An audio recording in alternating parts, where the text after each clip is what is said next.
अस्सलाम वालेकुम जी, केनान आसिफ है, back here after a long time. और काफ़ी अर्से के बाद मैं वीडियो बना रहा हूँ। उसकी वजह ये है कि कुछ अपनी तालीमी मसरूफियात थी और कुछ कोई ऐसा मौका नहीं था, कोई ऐसी पोस्ट नहीं थी, बल्कि बीच में आई थी। बट ये कि कोई बहुत ज़्यादा ज़रूरत महसूस नहीं हुई या कोई अर्ज महसूस नहीं हुई कि आपके लिए कोई भी तालीमी जो मौजूद होता है उस पर वीडियो बनाई जाए। बहरहाल जी, good news, great news, State Bank की तरफ से स्पोर्ट्स का 26 बैच अनाउंस हो गया है। आप में से जो मुझे जानते हैं वो जानते हैं कि अल्हम्दुलिल्लाह वाईपीआईपी का जो टेस्ट होता है स्टेट बैंक का ही, वो मैंने पास कर रखा है।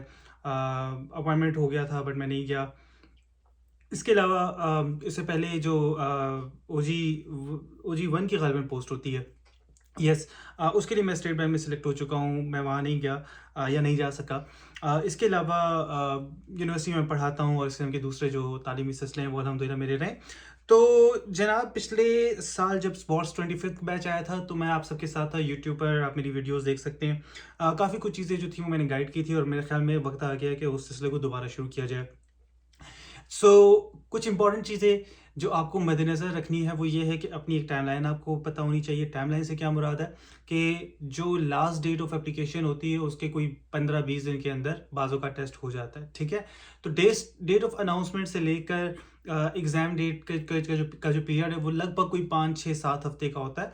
तो आपके पास कोई बहुत सारा टाइम नहीं होता कि आप इस टेस्ट की तैयारी के लिए इंतज़ार करते रहें और बैठे रहें कि मैं घर बैठा रहूँगा या डेट आएगी फिर तैयारी स्टार्ट करेंगे। नो, तो अर्जेंट बेसिस पे इसकी तैयारी आपने स्टार्ट करनी है।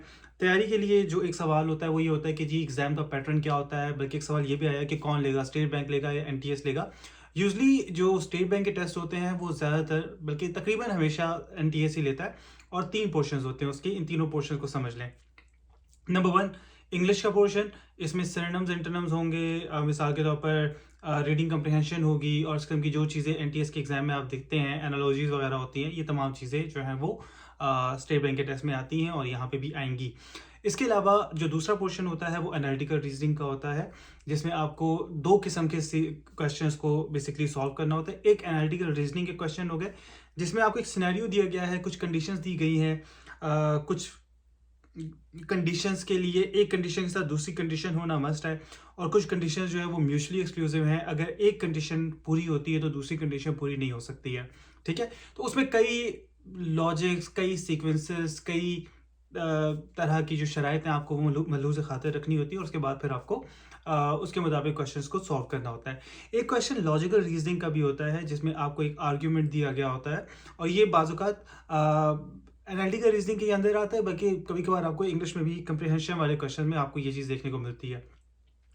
लेकिन लॉजिकल रीजनिंग के क्वेश्चन जो है वो भी बाज़ औक़ात एनटीएस के अंदर आते हैं जिसमें आपको एक आर्ग्यूमेंट दिया गया है और आपसे कहा जा रहा है कि इस आर्ग्यूमेंट के पीछे अजम्पशन क्या छुपी हुई है, या कौन सा आर्ग्यूमेंट अगर हम इस आर्ग्यूमेंट के जवाब में दें तो वो आर्ग्यूमेंट इस बंदे के आर्ग्यूमेंट को कमज़ोर करेगा या उसको स्ट्रेंथन करेगा, एंड सो ऑन, राइट। इसके लिए भी एनटीएस की किताबें मौजूद हैं, गेट जनरल की बुक मौजूद हैं, आपने उसको देखना होता है, राइट। तीसरा पोर्शन जो है वो मिक्सअप है, ठीक है। उसमें आपकी जनरल नॉलेज आएगी, करंट अफेयर्स आएंगे, इकॉनमी ऑफ पाकिस्तान आएगी, बैंकिंग से रिलेटेड क्वेश्चंस आएंगे, ठीक है। एक एक करके इनको डिस्कस करते हैं।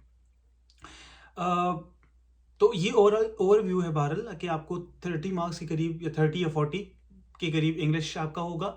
मतलब टोटल 100 मार्क्स है, उसमें एक पोर्शन 30 मार्क्स का होगा, ठीक है, एक 30 मार्क्स का होगा, तीसरा जो है वो 40 मार्क्स का होगा। मोस्ट प्रोबेबली इंग्लिश और एनालिटिकल रीजनिंग 30 मार्क्स के होंगे, जबकि जनरल नॉलेज हो सकता है 40 मार्क्स का हो, या हो सकता है एनालिटिकल रीजनिंग 40 का हो, जनरल नॉलेज 30 का हो। दैट्स समथिंग जो फिर आपको वक्त के साथ पता लगेगा। तैयारी कैसे करनी है, किताबें कौन सी पढ़नी है, मटेरियल कहाँ से हो, इसकी और आया मैं कोई क्लासेस या वर्कशॉप्स करवाऊंगा या नहीं, इन सारी चीज़ों पे आ जाते हैं। अगर देखिए आपने इसकी तैयारी करनी है तो इंग्लिश की तैयारी के लिए सबसे आसान तरीका है गेट जनरल की बुक उठाएं और डाउनलोड कर लें, ख़रीद लें, कोई भी किताब उठा लें। जब आप पूछते हैं ना कि कोई स्पेसिफिक किताब बता दे सबसे बेस्ट किताब कौन सी है, वो सबसे बेस्ट किताब का मतलब शायद आपके जहन में ये होता है कि मैं इस किताब से तैयारी करूँगा एग्जाम हो जाएगा। ऐसा नहीं होता। इम्तिहानों के लिए किसी एक किताब को पढ़ के उससे तैयारी नहीं हो सकती, लेकिन कुछ वेबसाइट से कोई कभार चीज़ें आ भी जाती हैं। लेकिन बहरहाल आपका मकसद जो है वो ये है कि खुद को स्ट्रेंथन करना है, तो कोई भी किताब उठा लें, उससे तैयारी करना स्टार्ट कर दें। वोकैबुलरी को बिल्ड करना स्टार्ट कर दें। जीआरई हाई फ्रीक्वेंसी वर्ड्स होते हैं, उनके कोई टॉप 800 टॉप 1000 वर्ड्स हैं, उनको सीखना स्टार्ट कर दें। सीखना कैसे है फिर हमेशा इस पे आएंगे, बात करेंगे। अच्छा, रीडिंग कम्प्रिहेंशंस के लिए आपने रीडिंग कम्प्रिहेंशंस को देखना है, पैराग्राफ्स पढ़ने हैं, उनका मतलब समझना है। उसमें दो किस्म के पैराग्राफ्स होंगे। एक पैराग्राफ की जो डिटेल होती है वो कुछ ये होती है कि आपके पास लाइक कुछ, सॉरी मेरी स्क्रीन पर एक कॉल आ रही है, so that is kind of distracting me. पर कुछ पैराग्राफ्स जो हैं वो बहुत तवील होंगे, वहां से डिटेल्स निकालना मकसूद होता है, ठीक है। तो आपको वो स्किमिंग की टेक्निक आनी चाहिए कि जब एक बहुत बड़ा पैराग्राफ है तो कैसे आपने स्किम करके मेन पॉइंट जो क्वेश्चन में पूछा गया उसका आपको पता हो कि वो किस पैराग्राफ के अंदर है, उस पैराग्राफ से वो डिटेल निकाल के देनी है। कुछ पैराग्राफ जो है वो हाईली इंटीग्रेटेड होते हैं, तो उन हाईली इंटीग्रेटेड पैराग्राफ्स में ये होता है कि उनको डिटेल से पढ़ना है, उनका मतलब निकालना है, और वो जो कई जुमलों में छुपा हुआ एक मीनिंग है, जो एक कांस्टेंट थीम है, एक यूनिफॉर्म थीम है पैराग्राफ की, वो आपको देखनी है। तो अगेन ये कुछ क्वेश्चंस हैं, अगर आप क्वेश्चंस की टाइप्स को समझ लो ना तो क्वेश्चन को सॉल्व करना बड़ा आसान हो जाता है। अगर आपको ये पता है कि यार इस किस्म के क्वेश्चंस आएंगे और उनमें ये टेक्निक होगी तो आप फोकस होकर बेहतर आंसर दे सकोगे, ठीक है। तो इंग्लिश की तैयारी के लिए तो ये करना है। दूसरा, एनालिटिकल रीजनिंग के लिए मैं फिर वही कहूंगा, गेट जनरल की किताब उठा लें। और गेट जनरल मैं सिर्फ नाम लेता हूँ, मतलब कोई भी किताब यार जिसमें एनालिटिकल रीजनिंग हो, उसकी क्वेश्चंस को उठाएं, उसको सॉल्व करना शुरू कर दें। इसका तरीका, मेरी इंपॉर्टेंट टिप होगी आपके लिए कि जो कंडीशंस आप पढ़ रहे हैं उन कंडीशंस का मैप बनाना शुरू कर दो। कभी कभार डायग्राम्स के थ्रू हो जाता है, कभी कभार मैप्स होता है, कभी कभी उस समरी को समराइज करने के लिए अपने पास हल्के शॉर्ट नोट्स होने चाहिए, ताकि आप दोबारा कंडीशंस को देखने लगो तो पूरा क्वेश्चन ना पढ़ना पड़े। वो जो आपने साथ में शॉर्ट में नोट्स बनाए, वो नोट्स बनाए या खाका बनाया या हिंट्स हैं कोई भी, या लिंक्स हैं कोई भी, तो वो आप देख लो और उससे आपको अंदाजा हो जाए। दूसरी चीज तो ये हो गई। आ जाते जनरल नॉलेज पे। जनरल नॉलेज में पहली चीज आपको करनी है इकोनॉमिक अफेयर्स ऑफ पाकिस्तान। इसके लिए स्टेट बैंक स्टेट बैंक का एक लेटर आता है। स्टेट बैंक का एक झेली इदारा है IBP, institute of banking of Pakistan. तो आईबीपी की तरफ जाएंगे आप, और आईबीपी की जो वीडियोस हैं, सॉरी वीडियोस कह रहा हूँ, जो लेटर्स हैं, आपने उन लेटर्स को देखना है। वो वीकली बुलेटिन आते हैं उनके, तो उनको देखना स्टार्ट कर दें, और उसमें जो जो खबरें आ रही हैं, पाकिस्तान के फॉरेन एक्सचेंज रिजर्व्स कितने हैं, क्या सिलसिला है, क्या जीडीपी की सूरत हाल है, वगैरह वगैरह, जो उसके अंदर फैक्ट्स फिगर्स आ रहे हैं उनको देखें। दूसरा, बजट से पहले हर साल आता है इकोनॉमिक सर्वे ऑफ पाकिस्तान, ठीक है। वो आपको 150 से 160 पेजेस का डॉक्यूमेंट होता है, लेकिन उसमें एक हाईलाइट्स का चैप्टर है, एक ओवरव्यू का चैप्टर है। उसमें जो खास बड़े बड़े इंपॉर्टेंट फिगर्स आपको लगते हैं, मुझसे ना पूछेंगे खास फिगर्स कौन से, डिपेंड करता है हर किसी को। जो आपको याद हो रहे हैं, जो आपको समझ आ रहे हैं, जो आपको लगता है इंपॉर्टेंट हो सकते हैं, उनको देख लें, ठीक है। तो वो चीज़ें, कुछ ग्रोथ रेट्स वगैरह वगैरह, इनको आपको देखना है। तीसरा ये कि करंट अफेयर्स को पढ़ना शुरू कर दें, जनरल नॉलेज को पढ़ना शुरू कर दें। बाज़ औक़ात करंट अफेयर्स, जनरल नॉलेज और पाकिस्तान स्टडीज़, ये तीनों आपस में मर्ज्ड होते हैं। आपको लगेगा यार ये तो पाकिस्तान स्टडीज़ का क्वेश्चन है, लेकिन वो जनरल नॉलेज के तौर पे पूछा जा रहा है। आपको लगता है ये तो करंट अफेयर्स से रिलेटेड है, लेकिन वो जनरल नॉलेज के तौर पे पूछा जा रहा है। ये चीज़ें जो है ना, ये ज़रा इंपॉर्टेंट होती है। इसके अलावा अभी पीएसएल होने वाला है, पीएसएल का कैप्टन कौन सा था, टीम कौन सी जीती, उस किस्म के कोई क्वेश्चंस अगर होते हैं तो वो भी आ सकते हैं। कोई बड़ा वाकया हुआ है, किस किस पार्टी की गवर्नमेंट बनती है, कौन वजीर खारजा है, कौन वजीर खजाना है, इन चीज़ों को देखना है थोड़ा सा, ठीक है। तो ये जो पेपर होगा कोई 70 के करीब आपको एटलीस्ट स्कोर करना पड़ेगा। 70 मैं एवरेज बता रहा हूँ, जो हमेशा रही है। 80 भी हुआ है, ठीक है, कभी कभार कट ऑफ।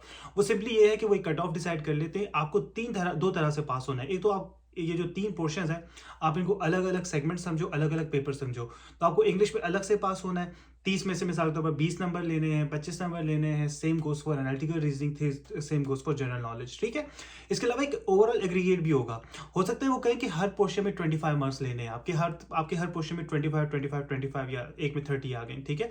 आप कह रहे हैं मेरे 80 मार्क्स हैं, मैं पास हो गया, नहीं, जरूरी नहीं है। बिकॉज एक ओवरऑल ग्रेड का भी क्राइटेरिया होता है। आपको हो सकता है ओवरऑल 85 लेने हो और हर पोर्शन में 25 और 30 नंबर लेने हो, ठीक है।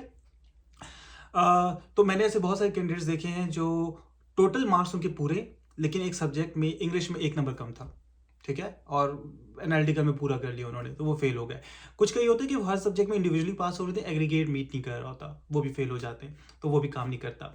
अच्छा, मुझसे रब्ते के लिए बहुत ज़्यादा फेसबुक पर, यूट्यूब पर कमेंट्स वगैरह आ रहे हैं कि बिकॉज मैंने इससे पहले की तमाम वीडियोज़ में अपना व्हाट्सएप नंबर दे रखा था। व्हाट्सएप पर मैं अवेलेबल नहीं हूँ, मैंने थोड़ा सा ज़िंदगी में सुकून के लिए व्हाट्सएप को बंद कर दिया है। तो अब आपको ये करना है कि आप मुझसे कांटेक्ट कर सकते हैं फेसबुक पर और इसके अलावा इंस्टाग्राम पर, ठीक है। तो ये 2 ऐप्स होंगे जिस पे मैं ऑन एंड ऑफ आपको रिस्पॉन्ड करता रहूँगा।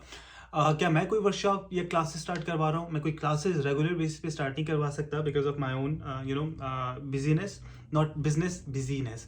ओके, तो आपको ये करना है कि कोई मैं 3 दिन या कोई 4 दिन की मैं इंशाल्लाह वर्कशॉप्स जो हैं वो अरेंज करूँगा। वन टाइम वर्कशॉप्स होंगी जिसमें आपको मटेरियल, कंटेंट, प्रिपरेशन टिप्स और इस किस्म की तमाम चीज़ें जो हैं वो एक स्टार्टिंग पॉइंट में दे दूँगा। बाकी सारी बातें आपकी मेहनत है, आपकी गाइडेंस है।